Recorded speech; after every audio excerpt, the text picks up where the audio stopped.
Well, hello, hello! Hoje a gente vai falar sobre o Y escondido. O som do Y escondido, na verdade.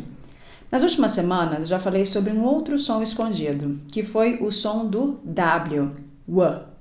Caso você não tenha visto, dá uma olhada que você vai gostar muito, vai ser bem interessante para você. Então vamos lá. O som do Y escondido, ele aparece quando a gente tem uma palavra que termina com o som de I, como por exemplo, a palavra he, e a próxima começa com um som de vogal. Então vamos supor que eu tenho a frase he only. He only. Então eu tenho o som do I seguido por um outro som de vogal. Nesse caso, o que acontece é que na hora de conectar essas palavras, a gente acrescenta um som de Y escondido. Então, em vez de falar he only como duas palavras separadas, eu vou falar he only. He only.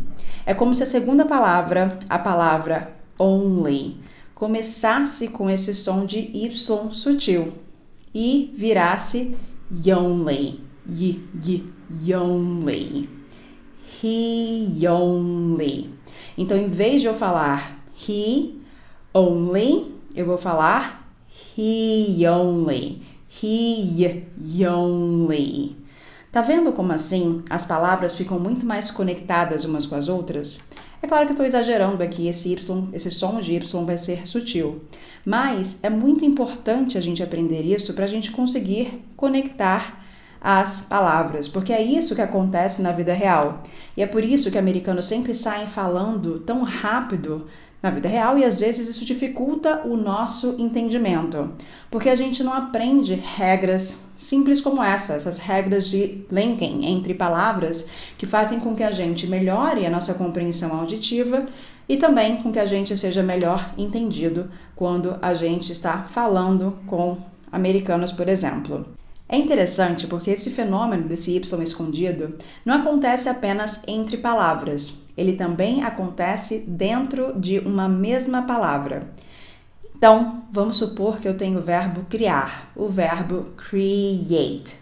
Aqui, entre a primeira sílaba e a segunda, eu tenho o encontro do I, cree, e a próxima sílaba começa com o som de vogal. Por isso, eu também vou ter um som de Y escondido aí.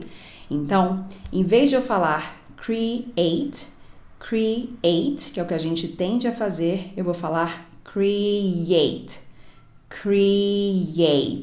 Ou seja, é como se a segunda sílaba começasse com o som do y, que é o som do Y. Yate. Create. Certo? Interessante isso, né? Como eu falei, isso é muito importante para a gente começar a entender melhor o que estão falando com a gente. E não é só nesses casos que a gente vai ter esse acréscimo desse Y aí. Também existem outros encontros vocálicos que vão levar à produção desse Y. Mas eu acredito que eu já te surpreendi bastante por hoje. Se você gosta desse tipo de conteúdo, você pode encontrar mais exercícios na Escola de Pronúncia, www.escoladepronuncia.com.br. Então, por enquanto, anota essa and I'll see you later.